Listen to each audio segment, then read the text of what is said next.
오늘 말씀은 이사야서 49장 14절에서 26절 말씀입니다. 이사야 49장 14절에서 26절 말씀, 구약성경 1029쪽쯤에 있습니다. 이사야 49장 14절에서 26절, 구약 1029쪽쯤에 있습니다. 봉독하겠습니다. 오직 시온이 이르기를 여호와께서 나를 버리시며 주께서 나를 잊으셨다 하였거니와 여인이 어찌 그 젖 먹는 자식을 잊겠으며 자기 태에서 난 아들을 긍휼히 여기지 않겠느냐. 그들은 혹시 잊을지라도 나는 너를 잊지 아니할 것이라. 내가 너를 내 손바닥에 새겼고 너의 성벽이 항상 내 앞에 있나니 내 자녀들은 빨리 걸으며 너를 헐며 너를 황폐하게 하던 자들은 너를 떠나가리라. 내 눈을 들어 사방을 보라. 그들이 다 모여 내게로 오느니라. 나 여호와가 이르노라. 내가 나의 삶으로 맹세하노니 내가 반드시 그 모든 무리를 장식처럼 몸에 차며 그것을 띠기를 신부처럼 할 것이라. 이는 내 황폐하고 적막한 곳들과 내 파멸을 당하였던 땅이 이제는 주민이 많아 좁게 될 것이며 너를 삼켰던 자들이 멀리 떠날 것이니라. 자식을 잃었을 때에 낳은 자녀가 후일에 내 귀에 말하기를 이곳이 내게 좁으니 넓혀서 내가 거주하게 하라 하리니 그때에 내가 내 마음에 이르기를 누가 나를 위하여 이들을 낳았는고 나는 자녀를 잃고 외로워졌으며 사로잡혀 유리하였거늘 이들을 누가 양육하였는고 나는 홀로 남았거늘 이들은 어디서 생겼는고 하리라. 주 여호와가 이같이 이르노라. 내가 문 나라를 향하여 나의 손을 들고 민족들을 향하여 나의 기치를 세울 것이라. 그들이 내 아들들을 품에 안고 내 딸들을 어깨에 메고 올 것이며 왕들은 내 양부가 되며 왕비들은 내 유모가 될 것이며 그들이 얼굴을 땅에 대고 내게 절하고 내 발에 티끌을 핥을 것이니 내가 나를 여호와인 줄을 알리라. 나를 바라는 자는 수치를 당하지 아니하리라. 용사가 빼앗은 것을 어떻게 도로 빼앗으며 승리자에게 사로잡힌 자를 어떻게 건져낼 수 있으랴. 여호와가 이같이 말하노라. 용사의 포로도 빼앗을 것이요 두려운 자의 빼앗을 것도 건져낼 것이니 이는 내가 너를 대적하는 자를 대적하고 내 자녀를 내가 구원할 것임이라. 내가 너를 억압하는 자들에게 자기의 살을 먹게 하며 새 술에 취함같이 자기의 피에 취하게 하리니 모든 육체가 나 여호와는 내 구원자요 내 구속자요 야곱의 전능자인 줄 알리라. 아멘. 기도드리겠습니다. 하나님 아버지, 이 시간 가운데 주 앞에 예배드릴 수 있는 은혜 주심에 감사드립니다. 이 시간 그리스도의 보혈 힘입어 나아갑니다. 우리의 모든 죄악을 또 씻어주시고 자녀된 우리들이 또 은혜의 보좌에 담대히 나아가 또 때를 따라 돕는 은혜를 힘있게 하여 주옵소서. 이 시간 우리의 힘과 능력으로 이룰 수 없는 예배드리는 자의 위치로 우리를 올리시어 아버지께 참되게 예배하게 하여 주옵소서. 모든 영광을 주님만 홀로 받아 주옵시오며 살아계신 우리 주 예수 그리스도의 이름으로 기도하옵나이다. 아멘. 오늘 본문의 바로 앞에 단락의 내용은 여호와의 종의 사역을 통해 하나님께 징계를 받고 있는 시온을 회복시키겠다고 약속하시는 내용입니다. 그런데 이러한 하나님의 약속의 말씀에 대해 오늘 본문 14절 말씀은 시온의 불평과 원망의 말씀이 이어집니다. 14절의 시작인 오직 이라는 개역 개정의 번역은 이제 의역입니다. 원문을 직역하면 그래서 또는 그런데라는 의미입니다. 즉 13절의 후반부에서 여호와께서 그의 백성을 위로하셨은즉 그의 고난 당한 자를 긍휼히 여길 것임이라라는 말씀에 대해 그 말씀에 대한 시온의 반박을 이제 다루고 있는 것이 바로 시온의 반박의 내용을 바로 이야기하고 있습니다. 그러니까 시온은 하나님의 언약의 말씀을 지금 불신하고 있는 것입니다. 14절에서 여호와께서 나를 버리셨으며 주께서 나를 잊으셨다라고 합니다. 버림받아 잊혀졌다라는 말은 하나님과의 영원한 관계의 단절을 의미합니다. 시온의 백성들이 오랜 포로 생활에 지쳐 여호와께서 자기들을 잊으셨다고 생각한 것입니다. 마치 오래도록 죄 때문에 고생한 자들이 하나님께서 나를 잊으셨다라고 생각하는 것과 같습니다. 마치 14절의 말씀은 시온이 좋습니다. 다 아주 좋아요. 하지만 하나님의 약속은 나와는 아무 상관이 없습니다. 하나님은 나를 포기하셨으니까요 라고 말하는 것과 같습니다. 이어지는 말씀에서 하나님은 아니다. 너는 이 약속에 포함되어 있다. 신실하신 하나님의 언약을 따라 이루실 것이다. 바로 이렇게 말씀하는 것과 같은 내용이 이어집니다. 이어지는 15절에서 여호와께서는 어미와 자식에 대한 비유를 통해 질문하십니다. 여인이 어찌 그 젖먹는 자식을 잊겠으며 자기 태에서 난 아들을 긍휼히 여기지 않겠느냐. 젖먹이 아이를 가진 여인이 그 아기를 자식을 잊을 수 있겠습니까? 젖먹이를 가진 어미는 젖이 불어서라도 바로 자기 자식을 떠올리게 됩니다. 자기 태에서 난 아들을 긍휼히 여기지 않는 어미가 있겠습니까? 10달 동안 한 몸에서 품고 낳은 자식을 어미가 어찌 잊을 수 있겠습니까? 하나님의 사랑을 제외하고 이야기한다면 이 세상에서 가장 큰 사랑은 바로 어머니의 사랑일 것입니다. 아버지의 사랑도 크지만 이보다 일반적으로 더 큰 사랑은 어머니의 사랑입니다. 물론 요즘의 뉴스를 보면 자식을 학대하는 부모에 대한 기사가 우리의 마음을 아프게 합니다. 하나님께서는 15절의 하반절에서 그들은 혹시 잊을지라도 나는 너를 잊지 아니할 것이라 라고 말씀합니다. 어미가 자기 자식을 잊는다는 말도 안 되는 상황이 있더라도 하나님께서 절대로 자기 자식을, 바로 자기 백성을 잊지 않으신다라는 것을 강조하고 있습니다. 우리가 극심한 고난의 상황에 지속적으로 머무르다 보면 하나님의 사랑을 의심할 때, 불신할 때가 있습니다. 그러나 이 세상의 사랑은 심지어 부모의 사랑도 멈출 수 있어도 택한 백성을 향한 하나님의 사랑에는 어떤 한계도 없습니다. 이어지는 16절에서도 여호와께서는 시온을 결코 잊은 적이 없다라는 것을 강조합니다. 16절의 원문에서는 보라라는 말씀으로 주의를 집중시키고 있습니다. 여호와께서 시온 백성을 잊지 못하는 그 이유를 강조하며 제시하고 있습니다. 내가 너를 내 손바닥에 새겼다라고 이야기합니다. 여기서 손바닥에 새겼다는 말씀은 원문으로 양손에 새기다라는 의미입니다. 즉 결코 자기 백성의 이름이 하나님에게서 잊혀지지 않고 지워지지 않는다라는 것을 강조하고 있습니다. 고대 근동에서는 노예가 주인의 이름을 새기는 관습이 있었습니다. 그런데 놀랍게도 반대로 종의 이름이 주인의 손바닥에 새겨져 있는 것입니다. 주인의 손에 새겨져 있는 거죠. 주인이 종의 자리로 내려오는 신적인 낮아지심의 모습을 보여줍니다. 하나님의 언약 백성을 향한 지극한 사랑의 모습이 나타나고 있습니다. 너의 성벽이 항상 내 앞에 있다라는 말씀은 이미 무너진 예루살렘 성벽이라 할지라도 여전히 하나님께서는 생생히 기억하고 계신다는 의미입니다. 이를 NLT 성경에서는 내 생각에는 항상 폐허가 된 예루살렘의 벽이 떠나지 않는다 라고 의역하고 있습니다. 불신하는 시온에 대해 거듭해서 반박하면서 자기 백성을 잊지 않으시는 하나님의 사랑의 모습을 우리에게 보여줍니다. 우리는 지금 코로나의 극심한 고난의 시기를 통과하고 있습니다. 제가 얼마 전 읽은 개혁신보의 한 기사의 내용의 일부를 읽어드리겠습니다. 최근 코로나19 사태는 생각지 못했던 가정의 위기를 더 야기하고 있다. 사회적 거리두기를 실시하면서 가족들이 집에 머무는 시간이 대폭 늘었다. 부부간의 접촉이 늘어나면서 오히려 부부 갈등이 증가했고 이것이 이혼으로 이어지는 경우가 생기면서 코로나 이혼이라는 말이 생길 정도라는 것이다. 그런데 변한 것은 부부관계뿐만 아니다. 자녀들의 온라인 수업이 진행되면서 자녀를 돌봐야 하는 부모, 특히 엄마들의 양육 스트레스와 피로감은 한계치에 가깝게 늘어나고 있다.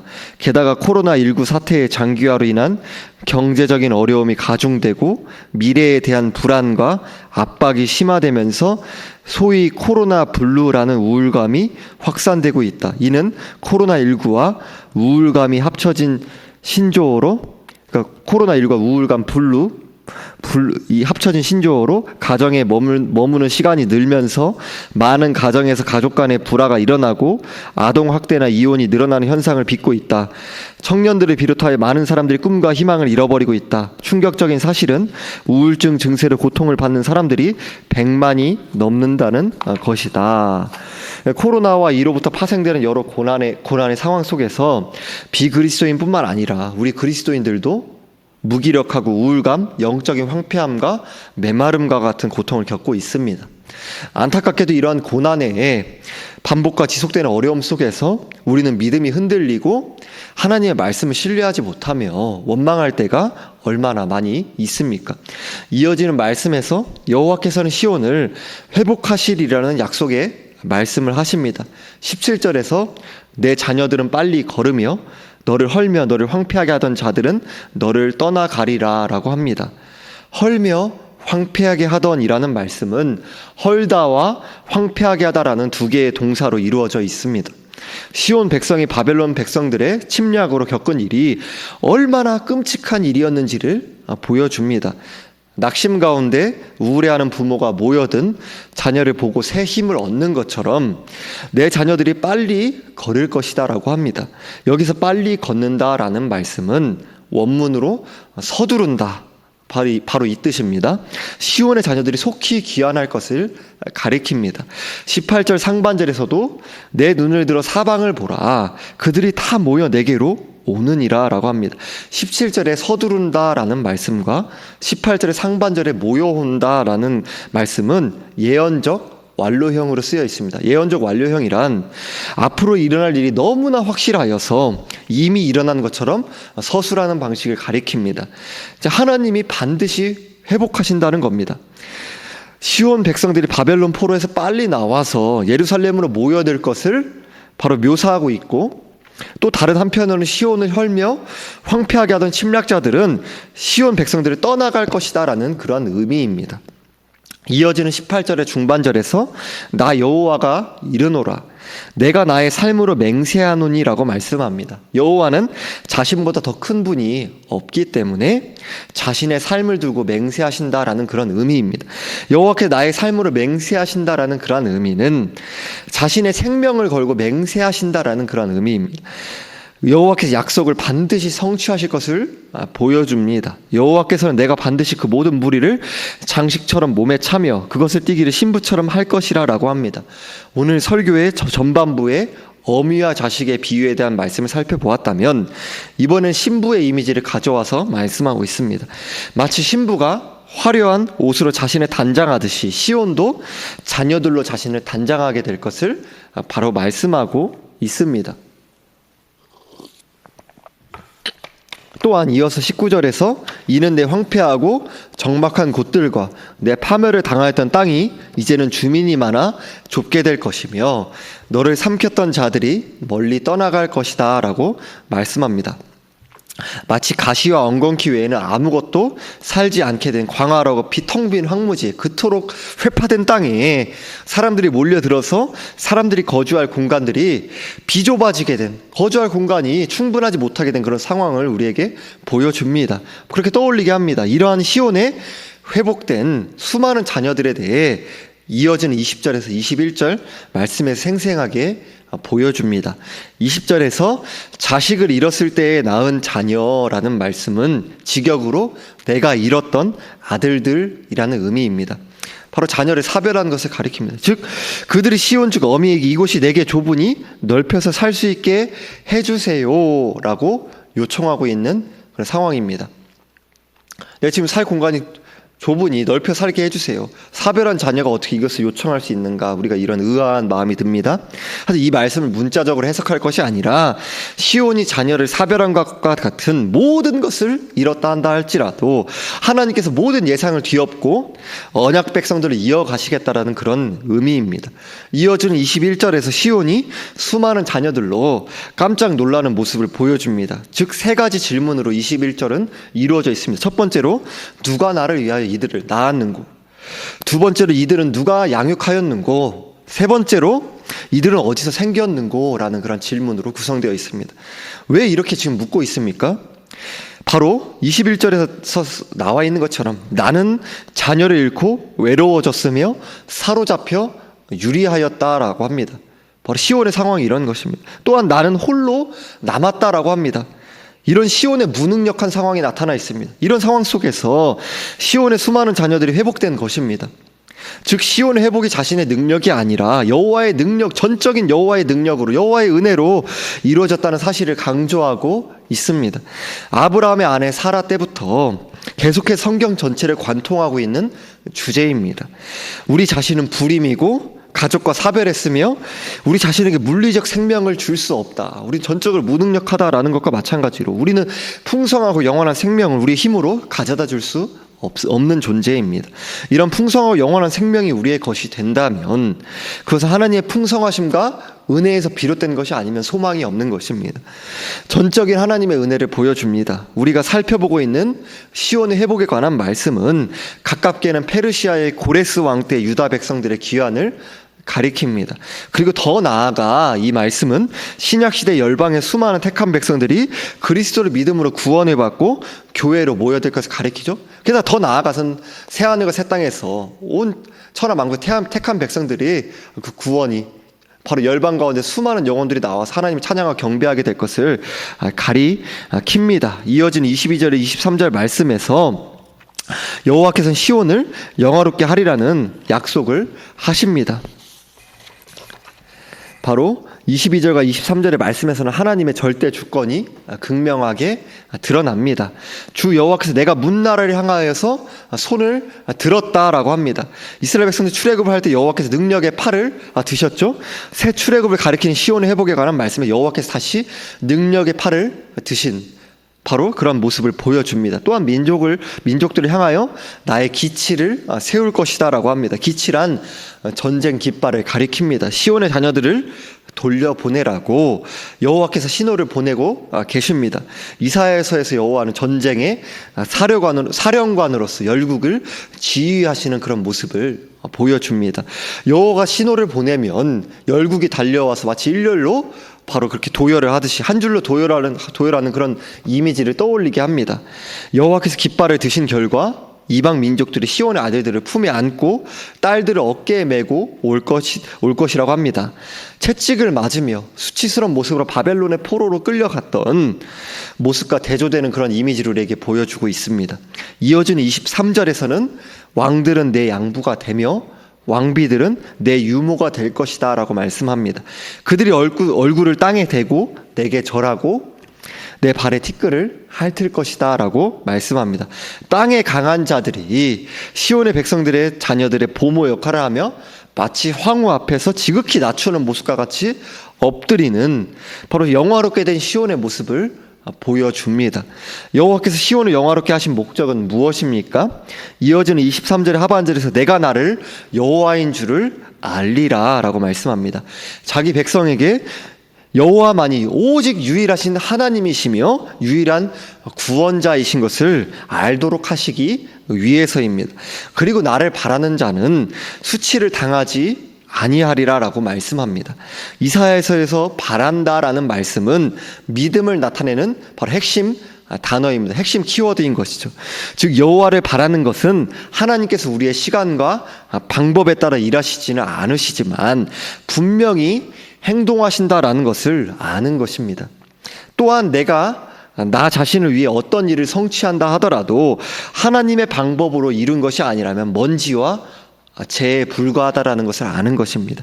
그리고 하나님의 선하심이 내가 상상할 수 없을 만큼 나 자신의 꿈과 능력과 그 계획을 훨씬 능가한다는 것을 의미합니다. 여호와를 바라는 것은 하나님과 함께라면 불가능한 일도 도전할 수 있고 나 자신의 능력을 의지해서 무언가를 성취하고 이뤘을 때보다 눈에 보이는 내가 이룬 업적보다 내 힘과 능력을 의지해서 이룬 업적보다 여호와를 의지할 때 인간적인 눈으로 그것 실패의 결과로 끝난다 할지라도 그런 상황이라 하더라도 세상을 위해 더 많은 일을 하는 것이다.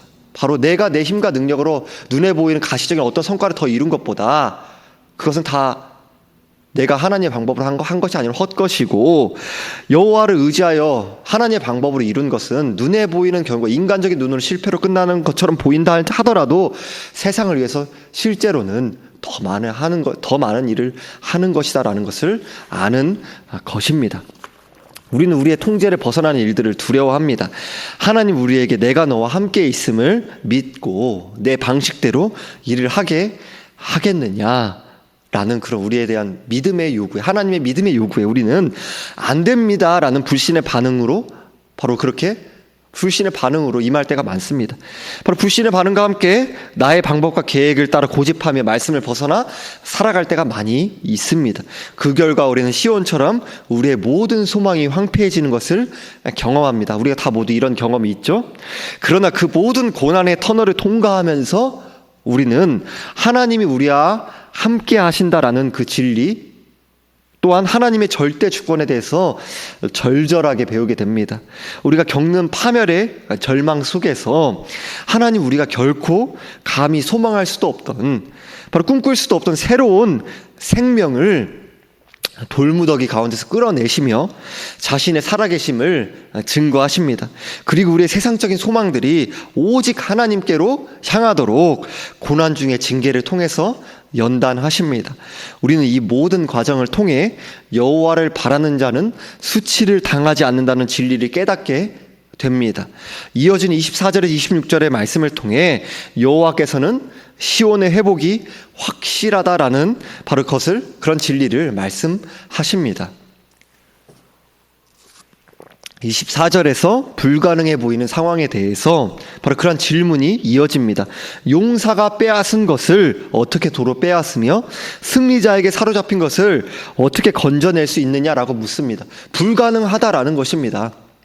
하나님 약속의 말씀에 대해서 이것이 가능하겠는가? 라고 다시 한번 불가능한 거 아니냐 이렇게 묻는 것입니다.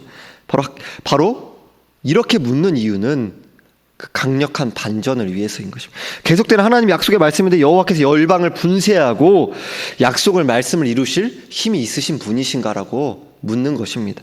이어지는 25절은 원문으로 그러나라는 강한 대조를 시작합니다. 여호와가 이같이 말하노라.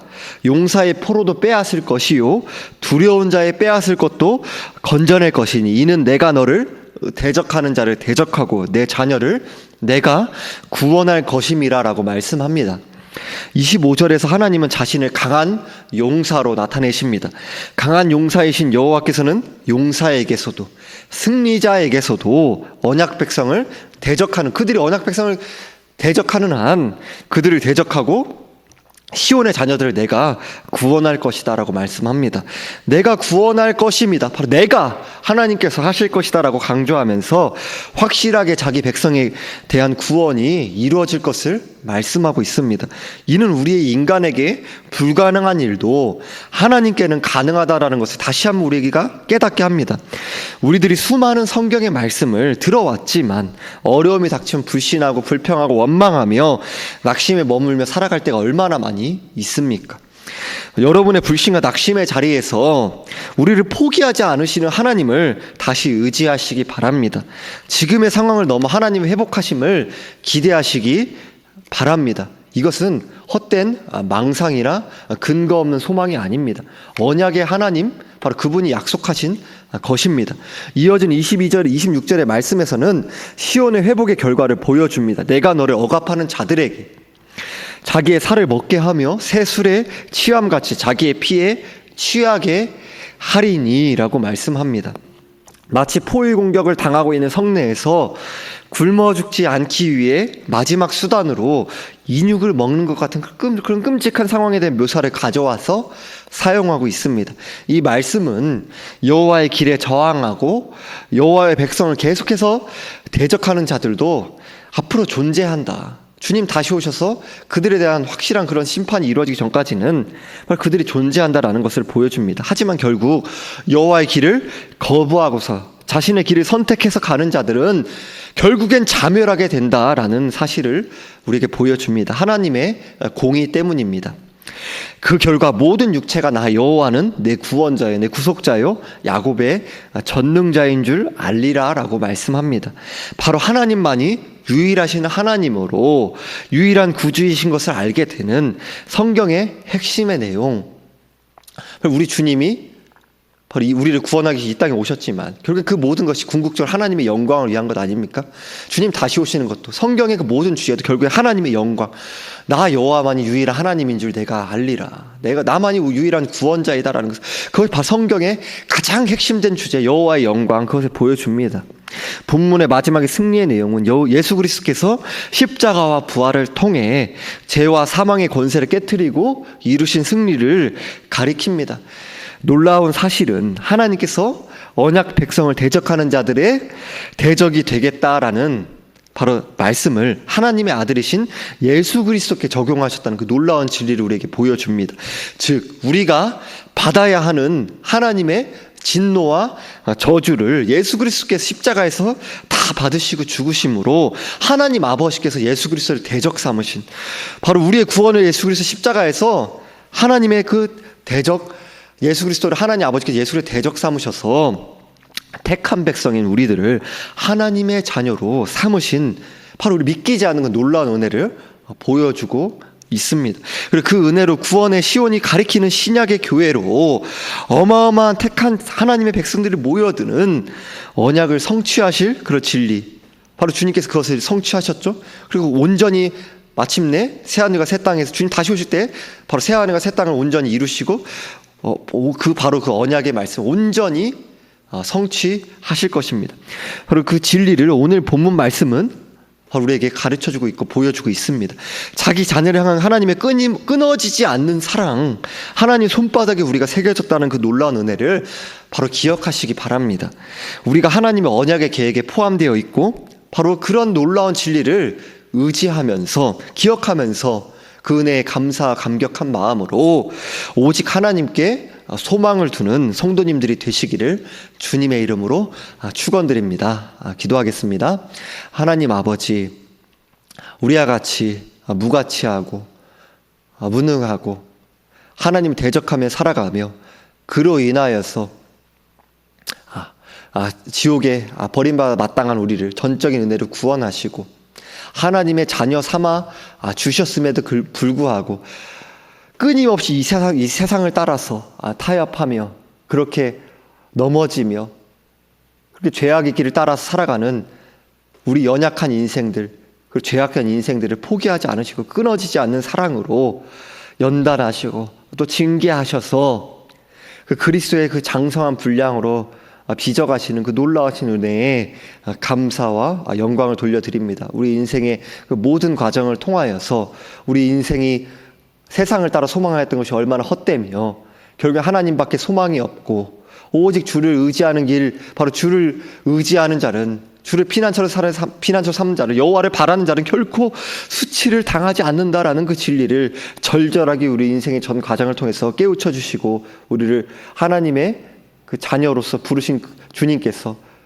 바로 우리들 가운데 하나님의 그 형상으로 부르신 그 놀라운 그 은혜를 계속해서 날마다 새롭게 하시며 회복케 하는 그런 자리로 우리를 불러주시고 인도하시니 감사드립니다.